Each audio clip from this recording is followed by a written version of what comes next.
CM ಕುರ್ಚಿಯಲ್ಲಿ DK Shivakumar ಮೊದಲ ದರ್ಬಾರ್ trouble shooter master ಪ್ಲಾನ್ಗೆ ದೋಸ್ತಿ ಧೂಳಿಪಟವಾಗಿದೆ. ನಿನ್ನೆ ನಡೆದಂತಹ ಒಂದ್ ಕಡೆ ಪರಿಷತ್ನ ಫಲಿತಾಂಶ ನೋಡಿದಾಗ ಇದು ಸಹಜವಾಗಿ ಅನಿಸೋದು ಡಿಕೆ ಶಿವಕುಮಾರ್ ಟ್ರಬಲ್ ಶೂಟರ್ ಅನ್ನೋದಕ್ಕಿಂತನೂ ಹೆಚ್ಚಾಗಿ ಆಪರೇಷನ್ ಕಿಂಗ್ ಆಗ್ತಾ ಇದ್ದಾರಾ. ಮೇಲ್ಮನೆ ಆಟದಲ್ಲಿ ವರ್ಕೌಟ್ ಆಗಿರುವಂತದ್ದು ಸಿಎಂ ಡಿಕೆ ಶಿವಕುಮಾರ್ ತಂತ್ರಗಾರಿಕೆ.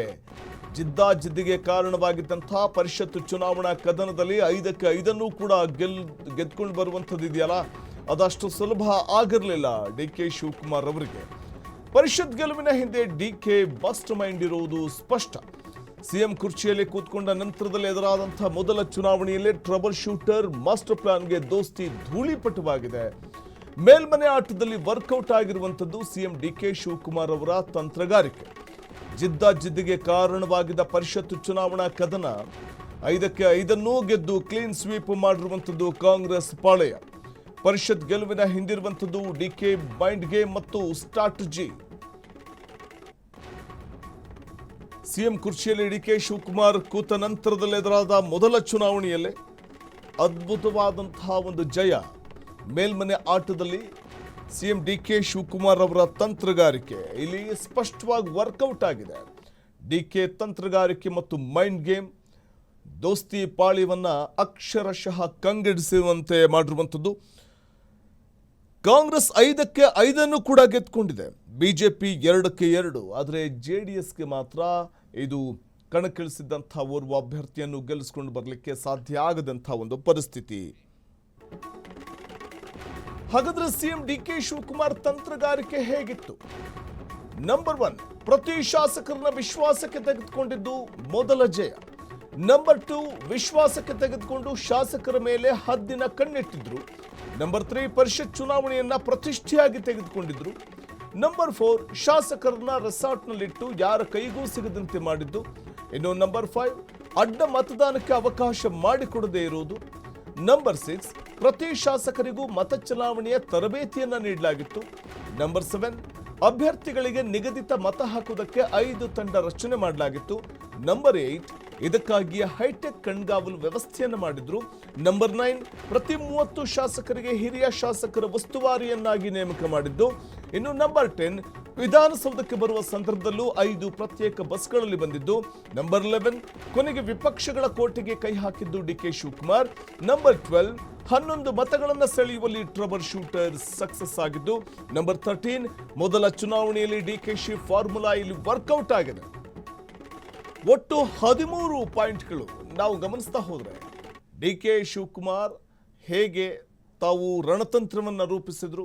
ಪರಿಷತ್ ಚುನಾವಣೆಯನ್ನ ಪ್ರತಿಷ್ಠೆಯಾಗಿ ತೆಗೆದುಕೊಂಡಿದ್ದಂಥ ಡಿಕೆ ಶಿವಕುಮಾರ್ ತಾವು ಮುಖ್ಯಮಂತ್ರಿಯಾದ ನಂತರದಲ್ಲಿ ಎದುರಾದಂಥ ಮೊದಲ ಚುನಾವಣೆಯನ್ನ ಗೆಲ್ಲಲೇಬೇಕು ಅಂತ ಹಠಕ್ಕೆ ಬಿದ್ದಿದ್ರು ಮತ್ತು ದೋಸ್ತಿ ಪಾಳ್ಯವನ್ನ ಕಂಗಾಲು ಮಾಡಬೇಕು, ದೋಸ್ತಿ ಪಾಳ್ಯದ ಕೋಟೆಗೆ ನುಗ್ಗಿ ದೋಸ್ತಿ ಪಾಳ್ಯವನ್ನ ಛಿದ್ರ ಮಾಡುವಂಥದ್ದು ಹೇಗೆ ಅನ್ನುವಂಥ ಒಂದು ಕಲೆಯನ್ನ ಕರಗತ ಮಾಡಿಕೊಂಡಿರುವಂಥ ಡಿಕೆ ಶಿವಕುಮಾರ್ ತಾನು ಮುಖ್ಯಮಂತ್ರಿಯಾದ ನಂತರದಲ್ಲಿ ಈ ಮೊದಲ ಚುನಾವಣೆಯನ್ನ ಹೇಗಾದ್ರೂ ಮಾಡಿ 5ಕ್ಕೆ 5 ಗೆಲ್ಲಬೇಕು. 4ನ್ನ ಬಹಳ ಸುಲಭವಾಗಿ ಗೆದ್ದು ಬಿಡ್ತೀವಿ, 5ನೇ ಅಭ್ಯರ್ಥಿಯನ್ನು ಕಣಕ್ಕಿಳಿಸೋಣ, ನೋಡೋಣ 5ನೇ ಅಭ್ಯರ್ಥಿಯ ಗೆಲುವಿಗೂ ಕಾರಣ ಆಗಬಹುದು ಈ ಒಂದು ಚುನಾವಣೆ ಅಂತ ಲೆಕ್ಕಾಚಾರ ಹಾಕಿದ್ದಂಥ ಡಿಕೆ ಶಿವಕುಮಾರ್ ಅವರ ಆ ಲೆಕ್ಕಾಚಾರ ಎಲ್ಲೂ ಕೂಡ ಉಲ್ಟಾ ಆಗಲಿಲ್ಲ. ಆ ಲೆಕ್ಕಾಚಾರ ಫಲ ಕೊಡ್ತು ಮತ್ತು ಆ 5ನೇ ಅಭ್ಯರ್ಥಿಗೆ ಹೆಚ್ಚುವರಿಯಾಗಿ ಮತಗಳು ಕೂಡ ಬಂದಿದ್ದು ನಾವಿಲ್ಲಿ ಗಮನಿಸಬೇಕಾಗುತ್ತೆ. ಇಲ್ಲಿ ಮೊದಲ ಪ್ರಾಶಸ್ತ್ಯದ ಮತಗಳಿದ್ದುದೇ 28. ಅಂದರೆ ನಾವಿಲ್ಲಿ ಗಮನಿಸ್ತಾ ಹೋದರೆ 32 ಮತಗಳು 5ನೇ ಅಭ್ಯರ್ಥಿ ಕಾಂಗ್ರೆಸ್ನ 5ನೇ ಅಭ್ಯರ್ಥಿಗೆ ಬಂದಿದ್ದು ನಾವಿಲ್ಲಿ ಗಮನಿಸಬಹುದು. ಇದು ಡಿಕೆ ಶಿವಕುಮಾರ್ ಅವರ ಸ್ಟ್ರಾಟಜಿ. ಮತ್ತಷ್ಟು ಮಾಹಿತಿ ಪಡೆಯೋಣ ನಮ್ಮ ಪ್ರತಿನಿಧಿ ಮಾರುತಿ ಅವರಿಂದ. ಮಾರುತಿ, ಜಿದ್ದಾಜಿದ್ದಿಗೆ ಕಾರಣವಾಗಿದ್ದಂಥ ಪರಿಷತ್ ಅಖಾಡ ಕಾರಣ 7 ಸ್ಥಾನಗಳಿಗೆ 8 ಮಂದಿ ಅಭ್ಯರ್ಥಿಗಳು ಕಣಕ್ಕಿಳಿದಿದೆ. ಈ ಒಂದು ಕದನ ಕುತೂಹಲಕ್ಕೆಡೆ ಮಾಡಿಕೊಟ್ಟಿತ್ತು ಈ ಒಂದು ರಣರೋಚಕವಾದಂಥ ಪರಿಷತ್ ಚುನಾವಣೆ. ಇಲ್ಲಿ ಡಿಕೆ ಶಿವಕುಮಾರ್ ತಾವು ಮುಖ್ಯಮಂತ್ರಿಯಾದ ನಂತರದಲ್ಲಿ ಎದುರಾದ ಮೊದಲ ಚುನಾವಣೆ ಯಾವ ರೀತಿ ಪ್ರತಿಷ್ಠೆಯಾಗಿ ತೆಗೆದುಕೊಂಡಿದ್ರು ಮತ್ತು ಡಿಕೆ ಶಿವಕುಮಾರ್ ಅವರು ಪರಿಷತ್ನಲ್ಲಿ 5ಕ್ಕೆ 5 ಗೆದ್ದುಕೊಂಡು ಬರುವಂಥ ಒಂದು ನಿಟ್ಟಲ್ಲಿ ಅವರು ತೆಗೆದುಕೊಂಡಂತಹ ಒಂದು ಸ್ಟೆಪ್ ಅಥವಾ ಸ್ಟ್ರಾಟಜಿ ಯಾವ ರೀತಿ ವರ್ಕೌಟ್ ಆಗಿರಬಹುದು ಅಂತ ಅನ್ಸುತ್ತೆ ಅಂತ. ವಸಂತ, ಈಗಾಗಲೇ ಅದಕ್ಕೆ ಸಂಬಂಧಪಟ್ಟಂತೆ ಕಳೆದ ಒಂದು 15 ದಿನಗಳಿಂದಲೂ ಕೂಡ ಒಂದು ರೀತಿಯಾದ ಸ್ಟ್ರಾಟಜಿಯನ್ನ DKಶಿ ಅವರು ರೂಪಿಸ್ತಿದ್ರು. ಪ್ರಮುಖವಾಗಿ ಸಿಎಂ ಆದ ನಂತರ ಮೊದಲ ಬಾರಿಗೆ ಪರಿಷತ್ ಚುನಾವಣೆ ಅಂತ ಅದನ್ನ ಎದುರಿಸ್ತಾ ಇರೋಂಥದ್ದು. ಅದರಿಂದಾಗಿ ಈ ಚುನಾವಣೆ DKಶಿ ಪಾಲಿಗೆ ಸಾಕಷ್ಟು ಮಹತ್ವವನ್ನ ಪಡ್ಕೊಂಡಿತ್ತು. ಹೀಗಾಗಿ ತಮ್ಮ ಅಂದ್ರೆ ತಮ್ಮ ಅಭ್ಯರ್ಥಿಗಳನ್ನು ಗೆಲ್ಲಿಸುವ ಕಸರತ್ತನ್ನ ಮೊದಲಿಂದಲೂ ಕೂಡ ಮಾಡ್ತಾ ಇದ್ರು. ಅದರಿಂದಾಗಿಯೇ ರೆಸಾರ್ಟ್ ರಾಜಕೀಯ ಕೂಡ ಆರಂಭವನ್ನ ಮಾಡಿ ಎಲ್ಲಾ ಶಾಸಕರನ್ನು ಒಟ್ಟಾರೆ ಸೇರಿಸುವ ಕೆಲಸಗಳನ್ನ DKಶಿ ಅವರು ಮಾಡಿದ್ರು. ಇದರಲ್ಲಿ ಸಾಕಷ್ಟು ರಣತಂತ್ರವನ್ನ ರೂಪಿಸಿದ್ರು. ನಾವು ನೋಡ್ತಾ ಇರ್ಬೋದು, ಮೊದಲಿಗೆ ಪ್ರತಿ ಶಾಸಕರ ಮೇಲೂ ಕೂಡ ಏನೆಲ್ಲ ಬೆಳವಣಿಗೆ ನಡೀತಿದೆ, ಯಾರೆಲ್ಲ ಶಾಸಕರನ್ನು ಸಂಪರ್ಕ ಮಾಡುವ ಪ್ರಯತ್ನ ಮಾಡ್ತಿದ್ದಾರೆ ಎಂಬ ಬಗ್ಗೆಯೂ ಕೂಡ, ಅವರ ಚಲನವಲನಗಳ ಬಗ್ಗೆಯೂ ಕೂಡ ಒಂದು ರೀತಿಯಾದಂತ ಗಮನವನ್ನ DKಶಿ ಅವರು ಇಟ್ಟಿದ್ರು. ಇನ್ನೊಂದ್ ಕಡೆ ನೇರವಾಗಿ CLP ಮೀಟಿಂಗ್ ನಲ್ಲಿ ಹೇಳುವಂತದ್ದು, ಒಂದಷ್ಟು ಶಾಸಕರನ್ನ JDS ಶಾಸಕರು ಸೆಳೆಯುವ ಪ್ರಯತ್ನ ಮಾಡಿದ್ದಾರೆ. ನೀವೆಲ್ಲ ಎಚ್ಚರಿಕೆಯಿಂದ ಇರಬೇಕು, ಎಚ್ಚರಿಕೆಯಿಂದ ಮತದಾನ ಮಾಡ್ಬೇಕು ಅಂತ ಸೂಚನೆಯನ್ನ ಆಗಲೇ ಕೊಟ್ಟಿದ್ದಂತವ್ರು DKಶಿ ಅವರು.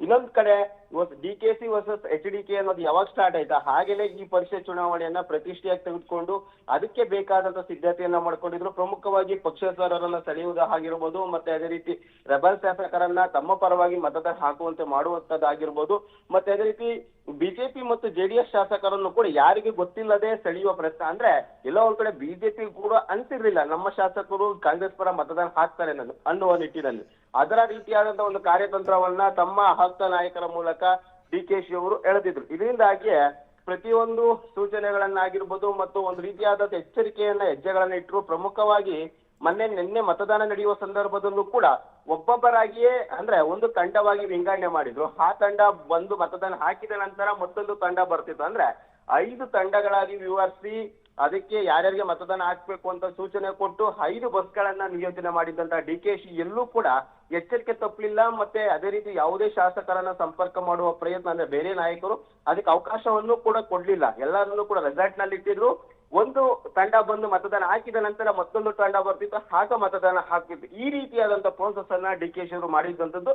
ಅದರಿಂದಾಗಿ ಒಂದ್ ರೀತಿಯಾದ JDS ಮತ್ತು ಬಿಜೆಪಿ ಟಕ್ಕರ್ ಕೊಡುವಲ್ಲಿ DKಶಿ ಅವರು ಯಶಸ್ವಿಯಾಗಿರುವಂತದ್ದು. ವಸಂತ.